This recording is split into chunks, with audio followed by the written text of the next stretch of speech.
नमस्कार मित्रों, आप सभी कैसे हो।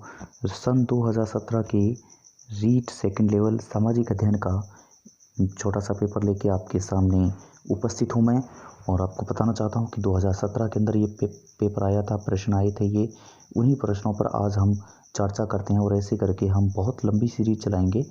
उम्मीद करते हैं आपने अब तक हमारा चैनल सब्सक्राइब कर दिया है, और अपने एक छोटे भाई या अपने एक छोटे दोस्त को आपने अब तक ये चैनल हमारा शेयर कर दिया है। जी हाँ दोस्तों, हम स्टार्ट करते हैं। पहला प्रश्न है, लोकसभा की कार्यवाही के संचालन के लिए आवश्यक गणपूर्ति क्या है। कुल सदस्य का 1/4वां भाग, कुल सदस्य का 2/3वां भाग, कुल सदस्य का 1/3वां भाग, कुल सदस्य का 1/10वां भाग। जी हाँ मित्रों, ये पूछ रहा है कि इसमें से कौन सा होगा, तो इसमें से अपना आंसर सही होगा वो डी होगा। दूसरा प्रश्न पूछ रहा है ये कि भारत के कौन से अनुच्छेद में एक मंत्रिपरिषद का प्रावधान है जो कि राष्ट्रपति को उसके कार्यों के निर्वहन में सहायता प्रदान करेगा। तो इसके अंदर ए है अनुच्छेद 74, बी है अनुच्छेद 78, सी है अनुच्छेद 79 और डी है अनुच्छेद 80। तो इसके अंदर जो आंसर होगा मित्रों, वो हमारा आंसर होगा अनुच्छेद 74 ए। जी हाँ मित्रों, तीसरा प्रश्न हमारे सामने है, और इसको थोड़ा ऊपर ले चलते हैं। जी, ये रहा अपना तीसरा प्रश्न। तीसरे प्रश्न के अंदर पूछ रहा है कि राज्य चुनाव आयुक्त कौन नियुक्त करता है। तो ए है भारत में मुख्य निर्वाचन आयोग, भारत के राष्ट्रपति, संबंधित राज्य का राज्यपाल, राज्य की विधानसभा। तो इसके अंदर मित्रों क्या होगा, इसके अंदर होगा सी, संबंधित राज्य का राज्यपाल। ठीक है मित्रों, हम अब आगे चलते हैं।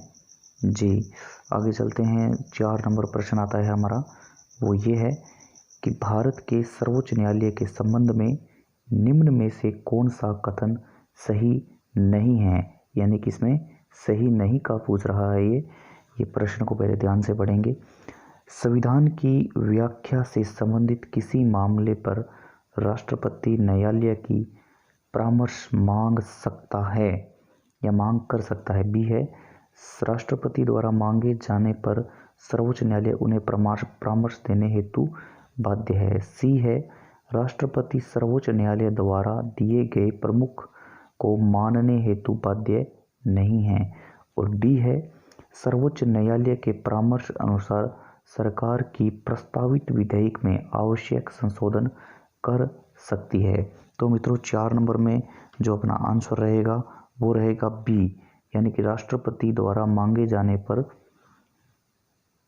उन्हें परामर्श हेतु बाध्य है। जी हाँ, ये आंसर है जो अपना बी रहेगा, बिल्कुल बी रहेगा मित्रों। हम आगे चलते हैं। जी हाँ, अब आगे चलते हैं तो आगे हमारा 5 नंबर प्रश्न आता है।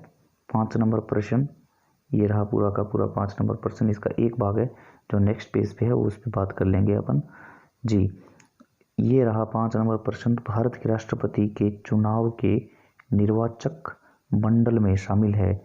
पहला, केवल लोकसभा के निर्वाचित सदस्य, लोकसभा के सभी सदस्य, भारत की संसद तथा राज्यों की विधानसभाओं के केवल निर्वाचित सदस्य। तो इसके अंदर जो मित्रों उत्तर है अपना, वो उत्तर मैं बता देता हूँ आपको यहीं पे, क्योंकि वो उत्तर आगे है थोड़ा, तो इसलिए अपने ये 3 आप अब ध्यान में रखिएगा ये कौन कौन से विकल्प थे। जी हाँ मित्रों, तो अभी हम दूसरे पेज पे चलेंगे। ये हम दूसरे पेज पे आ गए हैं यहाँ पे। तो ये जो पूछा था, मैं एक बार फिर से आपके सामने रिपीट कर देता हूँ इस प्रश्न को कि प्रश्न क्या था अपना, ताकि आपको याद आ जाए। भारत के राष्ट्रपति के चुनाव के निर्वाचक मंडल में शामिल है। पहला ऑप्शन था केवल लोकसभा के निर्वाचित सदस्य, दूसरा ऑप्शन था लोकसभा के सभी सदस्य, तीसरा ये था कि भारत की संसद तथा राज्यों की विधानसभाओं को केवल निर्वाचित सदस्य, और डी आपके सामने है भारत की संसद तथा राज्यों की विधानसभाओं और दिल्ली और पुदुचेरी के संघ शासित प्रदेशों के केवल निर्वाचित सदस्य। तो मित्रों मैं पीछे इसलिए नहीं किया क्योंकि अपना आंसर है वो डी है इसके अंदर। जी हाँ मित्रों, डी। फिर आता है एशिया की सबसे लंबी नदी है? एशिया की सबसे लंबी नदी की बात आती है तो नहीं है का पूछ रहा है। ये एशिया की सबसे लंबी नदी नहीं है, लेकिन ये मिस प्रिंटिंग हुआ है तो इसको नहीं को आप काट दीजिएगा। लंबी नदी है का पूछ रहा है। हवांग हो, यांगतीसी, मेकोंग, लीना, तो इसके अंदर जो अपना आंसर हो जाएगा वो बी हो जाएगा, यांगतीसी। एशिया की सबसे लंबी नदी है वो यांगतीसी है, ध्यान रखिएगा मित्रों। जी हाँ, अब हम आगे चलते हैं। 7 नंबर प्रश्न हमारा कहता है कि किलिमंजारो पर्वत किस देश में अवस्थित है? जी मित्रों, ये पहला प्रश्न जो अपने को दे रहा है तंजानिया, दूसरा केन्या, युगांडा, रवांडा। तो इसके अंदर पूछ रहा है कि किलिमंजारो पर्वत किस देश में अवस्थित है? तो जो हमारा पहला ऑप्शन है इसके अंदर तंजानिया, ये हो जाएगा। जी मित्रों, अब हम आगे चलते हैं 8 नंबर प्रश्न में। 8 नंबर प्रश्न में हम आ चुके हैं। 8 नंबर प्रश्न क्या कहता है कि समताप सीमा पर औसत तापमान रहता है 100 डिग्री सेल्सियस, तो और दूसरा है -50 डिग्री सेल्सियस, और तीसरा है 100 डिग्री सेल्सियस, और चौथा है 0 डिग्री सेल्सियस। तो इसके अंदर अपना जो आंसर है वो 0 डिग्री सेल्सियस हो जाएगा। और यहाँ पे मिस प्रिंटिंग की वजह से ए और सी है वो दोनों एक ही प्रश्न आए हैं। पेपर में सही था, परंतु जब ये टाइप हुआ तो टाइप करने में ये गलती रह गई है, तो इसको माइंड मत करना। अपना उत्तर है जो 0 डिग्री सेल्सियस है, और हम इसके लिए आपसे माफ़ी के पात्र हैं।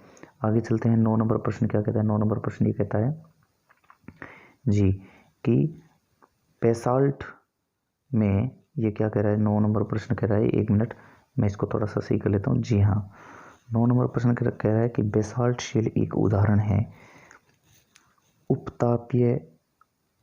उपपतालीय शेल, बाह्य आग्नेय शेल और पतालीय शेल, और हम आगे थोड़ा सा इसको नीचे कर जाएंगे तो ये हो जाएगा कायांतरित शेल।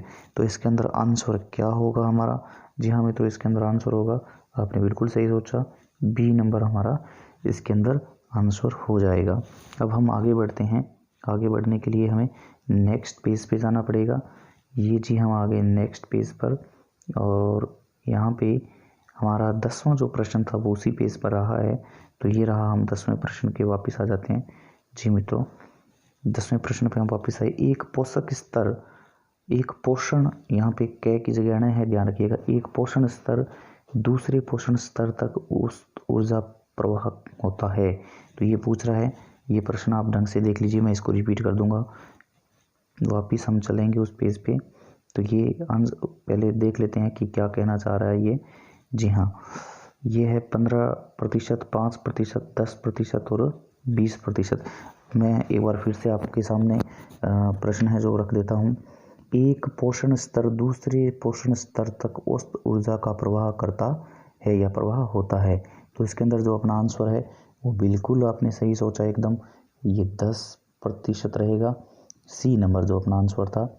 जी हाँ, 11 नंबर प्रश्न कहता है कि मेगास्थनीज किसका राजदूत था?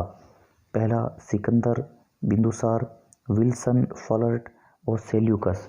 जी हाँ मित्रों, इसके अंदर हम अभी बता देते हैं आपको कि इसके अंदर कौन सा राजा था। तो इसके अंदर था डी, सेल्यूकस। जी मित्रों, सेल्यूकस। 12 नंबर प्रश्न आता है कि कौन चंद्रगुप्त द्वितीय की राज्यसभा में एक नवरत्न नहीं था? जी हाँ, अभी यहाँ पे हम बात करेंगे वररुचि, वराहमिर, धनंतरी, फहान। तो इसके अंदर जो ये डी है वो आपने बिल्कुल सही सोचा, ये अपना आंसर रहेगा। महाराणा प्रताप के हाथी का नाम क्या था? बिल्कुल बहुत ही इजी क्वेश्चन है और बहुत ही मोस्ट इम्पोर्टेंट क्वेश्चन है। तो इसके अंदर सोचने की कोई बात नहीं है, बचपन में कहानियाँ पढ़ी है। राम प्रसाद, क्योंकि चेतक था वो उनके घोड़े का नाम था। सामाजिक सुधारक गोविंद गुरु का जन्म हुआ, ये बहुत ही वेरी मोस्ट इम्पोर्टेंट क्वेश्चन है, बहुत ही मोस्ट इम्पोर्टेंट क्वेश्चन है। बिल्कुल बिल्कुल आपने एकदम सही सोचा, इनका सी के अंदर बंजारा परिवार में इनका जन्म हुआ। चेतावनी चुंगटिया किसने लिखा? ये कई बार प्रश्न आ चुका है, कई बार प्रश्न आ चुका है, और इसका आंसर आप सभी जानते हैं, केसरी सिंह भारत। इसके अंदर डी हो जाएगा। जी हाँ मित्रों, इसके अंदर डी हो जाएगा।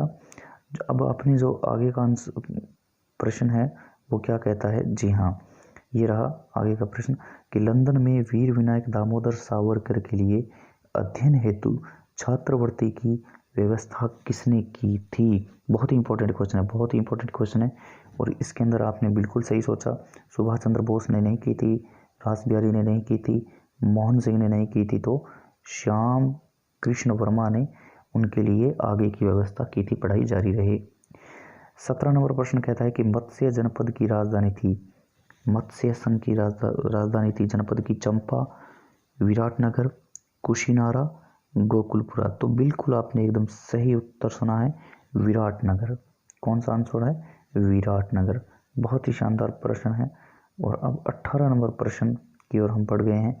18 नंबर प्रश्न अभी हम आपके सामने रख देते हैं। 18 नंबर, बैगन वंश का आनंद मंदिर कहाँ स्थित है। बिल्कुल अभी बता देते हैं, ऑप्शन पहले सुन लीजिए, पाकिस्तान, भारत, म्यांमार, चीन। तो आपने एकदम सही सोचा, म्यांमार के अंदर बैगन वंश का आनंद मंदिर स्थित है। 19वां प्रश्न आता है अपने सामने, तराइन का युद्ध 1191 ईस्वी किसने जीता था। अर्णोराज चौहान ने, मोहम्मद गोरी ने, पृथ्वीराज चौहान ने, या फिर गोविंदराज चौहान ने। तो इसके अंदर आपने बहुत से किस्से सुने होंगे, पृथ्वीराज चौहान ने। आपने एकदम बिल्कुल सटीक उत्तर दिया है। बिल्कुल मित्रों, बहुत ही अच्छा लगा। और हम अब आगे बढ़ते हैं 20वें प्रश्न की ओर। ये अपने 20वें प्रश्न की ओर आ गए हैं हम।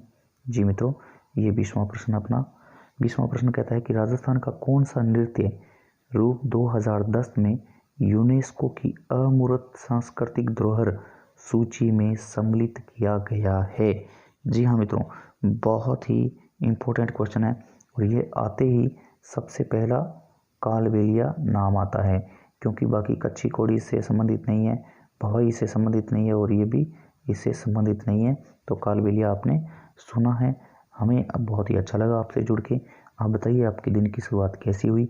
अगर अच्छा लगा है तो प्लीज़ हमारे चैनल को सब्सक्राइब कर दीजिए और अपने मित्रों के साथ इसको शेयर कर दीजिए। दबा के शेयर कीजिए, दबा के शेयर कीजिए। नमस्कार मित्रों, जय हिंद, जय भारत।